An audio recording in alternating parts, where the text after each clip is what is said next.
कि हमारा देश सुखी रहे, हमारा देश ऐसे निर्विकार भाव से रहे कि परस्पर सुहृदता बढ़े, मित्रता बढ़े, भाईचारा बढ़े। ये छोटी छोटी जो मेड़े बीच में बन रहे हैं ये सब हट जाएं। हम एक घर के जैसे परिवार के अलग अलग कमरों में रहते हैं, ऐसे क्यों नहीं रह सकते? एक बहुत बड़ा घर है, उसका नाम भारत है।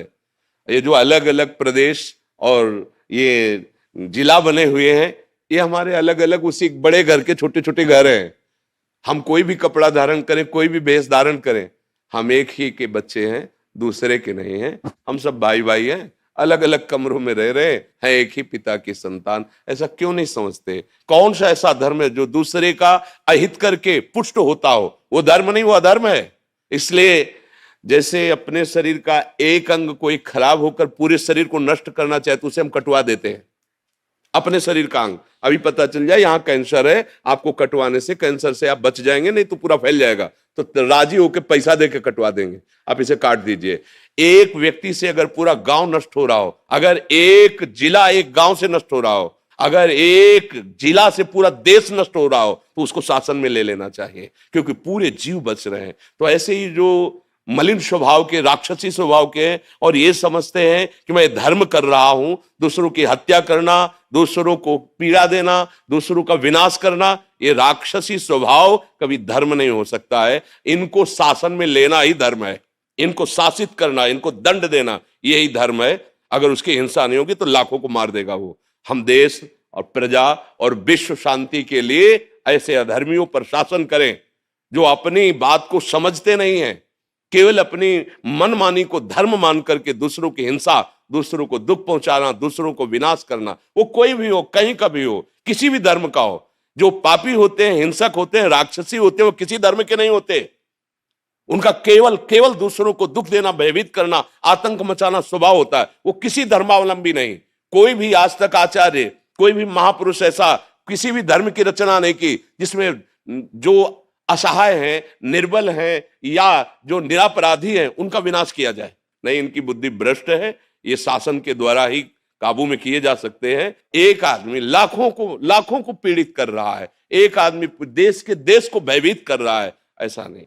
और जो ऐसा सोचता है कि इनका, तो मानते हैं, जैसे आपने कहा कि कई बार अटैक हुआ है, मानते हैं ऐसा हो सकता है, पर वो विधान में ही होगा आपके लिए।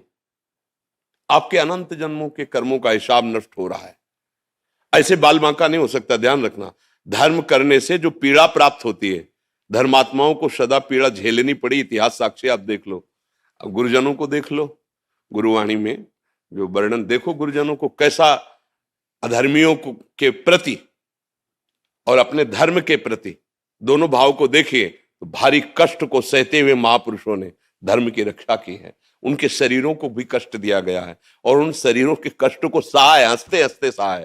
तो जैसे आप चल रहे हैं, फिर ये कह दे कि अगर तुम ठीक कर रहे हो तो तुम्हें कष्ट क्यों है? जैसे कोई कह देना कि आप समझते हो कि मैं धर्म कर रहा हूं तो फिर आपका शरीर क्यों ठीक नहीं? तो बचपन से बाबा जी हैं, कभी चींटी को जानकारी से मारा हो ऐसा मुझे याद नहीं, दोनों किडनी खराब है।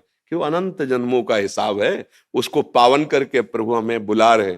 पूरा कपड़ा मलिन था, धुलाई हो रही तो ऐसे जैसे धर्मात्मा पुरुष, देश रक्षक पुरुष है, उसके प्रति सोचे ना कि देखो ऐसा, तो ऐसा मत समझो, मालिक वो पद देने जा रहा है उनको जहां तक तुम्हारी दृष्टि भी नहीं पहुंच सकती। मतलब यहाँ का जितना पुरस्कार है वो यहीं रह जाएगा ना। एक पुरस्कार ऐसा है जो हमें पार कर देगा, वो गुरुवाणी, वो गुरु कृपा, वो भगवत कृपा। तो हमारा हृदय आपके साथ है, शरीर भले साथ न हो। हम अपने देश से बहुत प्यार करते हैं, देश के लिए प्राण त्यागने के भी उत्साह रखते हैं। तो हमारा देश हमारे लिए भगवान है। जब हम किसी भी आर्मी के जवान को देखते हैं तो अंदर से हम उसे सल्यूट करते हैं, अंदर से उसे सर झुकाते हैं। प्यारे, हम बाबा जी बन करके धर्म के मार्ग में चल रहे हैं। तुम एक वीर बहादुर होकर कष्ट सहते हुए हमारे देश के लिए, हमारे लिए उसके छोटे छोटे बच्चे हैं, उसकी पत्नी है। कौन चाहता है ऐसा कि कम से कम एक बार एक दिन में सेवा की, लौट के अपने परिवार तो आ गए? ये आएगा कि नहीं आएगा उसको खुद भी विश्वास नहीं है कि पता नहीं किधर से गोली आके कहां से पार हो जाए। और वो रात दिन कैसी भी परिस्थिति हो, ऐसा नहीं। बहुत सुंदर, इनकी साधना है, हम इनको प्रणाम करते हैं। ऐसे ही हमें जब कोई देशभक्त मिलता है, जब आपको बताया कि देशभक्त है, तो हमारा हृदय, हम भले खड़े नहीं हो पाए रोग के कारण, लेकिन हृदय से खड़े होकर स्वागत किया है कि हम अपने देशभक्त को प्रणाम करते हैं। जैसे हम भगवान के भक्त महापुरुषों को प्रणाम करते हैं, ऐसे हम अपने देश के भक्तों को प्रणाम करते हैं, जो हमारे देश का मंगल सोचे, हमारे देशवासियों का मंगल सोचे। वो हमारा हृदय है, और उसे आशीर्वाद मांगने की जरूरत नहीं। जब कह रहे हैं कि हृदय ही साथ है, तो आशीर्वाद क्या चीज होता है? हृदय ही साथ है। बिल्कुल आप निर्भय रहिए, निश्चिंत रहिए और निशोक रहिए, और जब तक श्वास है तब तक देश सेवा में। बस अंतिम तो फतेह ही फतेह है ना, अंतिम तो फतेह ही है जब धर्म से चला जाता है। देखो, हमें बहुत ही प्रसंग हृदय में आनंद प्रदान करता है। भगवान के पिता का सौभाग्य दशरथ जी को मिला, राम जी के पिता का सौभाग्य, लेकिन अंत्येष्टि क्रिया का सौभाग्य जटायु को मिला, दशरथ जी को नहीं मिला। जटायु जी भगवान की गोद में ऐसे शरीर त्याग रहे हैं, भगवान की गोद में, और कह रहे हैं ये मैं कृपा नहीं कर रहा, ये आपके कर्म की गति है, क्योंकि आपने दूसरे की रक्षा के लिए अपने जीवन को समर्पित कर दिया। तात जाओ परम धाम को मेरे।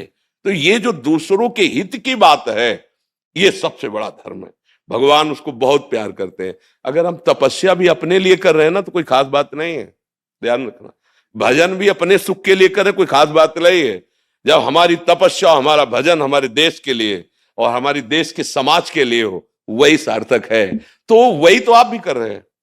आपकी सोच, आपका चिंतन, आपका प्रयास, हमारा देश सुख में रहे, हमारा देश इन आतंकी हमलों से बचा रहे, हमारे देश में कोई ऐसे कुमार्गामी प्रवेश न करे जो हमारी भोली प्रजा को नष्ट करे, कष्ट दे। बात तो एक ही है। हम यहां बैठे भजन बल से सोच रहे हैं, आप बाहुबल, ऐश्वर्य बल, कानून बल, इनके द्वारा आप सुरक्षा कर रहे हैं। तो बात तो दोनों ही, हम दोनों एक पिता की संतान, हम दोनों का एक ही कार्य है। भेष अलग अलग है, उद्देश्य एक ही है। हमारी तपस्या, हमारी श्वास, हमारा अनुभव, हमारा ज्ञान हमारे देश के लिए है, विश्व के लिए है। जो हमारी बात माने, जो हमारी बात सुन ले, निहाल हो जाएगा, उसको पकड़ लो केवल। तो ऐसे ही आपका है ना कि जो हमारे पास धन है, जो हमारे पास योग्यता है, जो हमारे पास बल है, जो हमारे पास शासन है, हमारी राज्य की रक्षा हो, हमारे देश की रक्षा हो, हमारी प्रजा सुखी हो, यही भगवत मार्ग है। बहुत अच्छा लगा। बाहरी माला तो नहीं पहना रहे, लेकिन हृदय की बात कह रहे, हम बहुत आदर कर रहे हैं। हाँ, आप बिल्कुल निश्चिंत रहिए।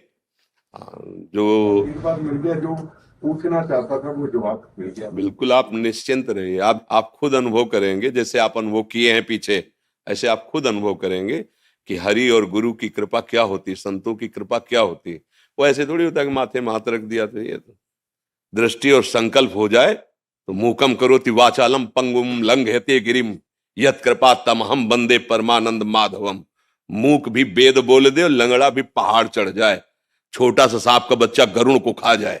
ये कृपा जो है, जो गुरु कृपा, इस कृपा, हाँ, छोटा सा सांप का बच्चा जो 1000 फण वाले को भी एक क्षण में चीर दे, वो गरुड़ जी, और जो गरुड़ को खा जाए छोटा बच्चा, इसे भगवान की कृपा कहते। कुछ दुर्लभ नहीं, बस आपका चिंतन सही होना चाहिए, धर्मयुक्त होना चाहिए, कोई परास्त नहीं कर सकता। ये तो बाहरी सुरक्षा है, आंतरिक सुरक्षा भगवान की होती है, जिसमें वो दिव्य शक्तियां तुम्हारे साथ रहेंगी कि ये चूक हो जाए तो हो जाए, लेकिन वो चूक करने वाली नहीं, क्योंकि पहले से जान रहे वो क्या सोच के आ रहा है।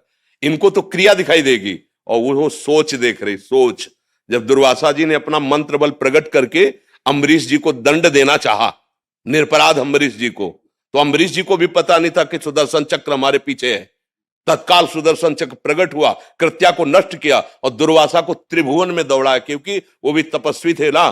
तो मारा इसलिए नहीं कि तुम भी भगवान के मंत्र से सुरक्षित हो, पर देखो हम तुम्हें जलाएंगे, कहीं ठौर नहीं मिलेगी। त्रिभुवन में ठौर नहीं मिली, लौट के अम्बरीश जी के पैर में पड़ा आके, तभी वो सुदर्शन चक्र शांत हुआ। तो ये कोई भूल न करे कि मान लो आप गृहस्थ में हो, धर्म से चल रहे, अरे ये क्या, नहीं नहीं, यही भूल हो गई थी दुर्वासा जी को कि मैं तो वलकल की लंगोटी लगाता हूं, धूप का रस पीता हूं, ये चक्रवर्ती सम्राट राजा रानियों के बीच में रहता है, ये मेरी बराबरी का। नहीं नहीं, उद्देश्य, खास बात उद्देश्य, भेज लाई उद्देश्य। अगर दोनों का उद्देश्य एक है तो एक पैंट शर्ट में, कुर्ता पैजामा में भी महात्मा है और एक विरक्त में भी महात्मा। और उद्देश्य बिगड़ जाए तो भेष में भी उद्देश्य ना होने पर सब पाखंड नाटक हो जाएगा ये।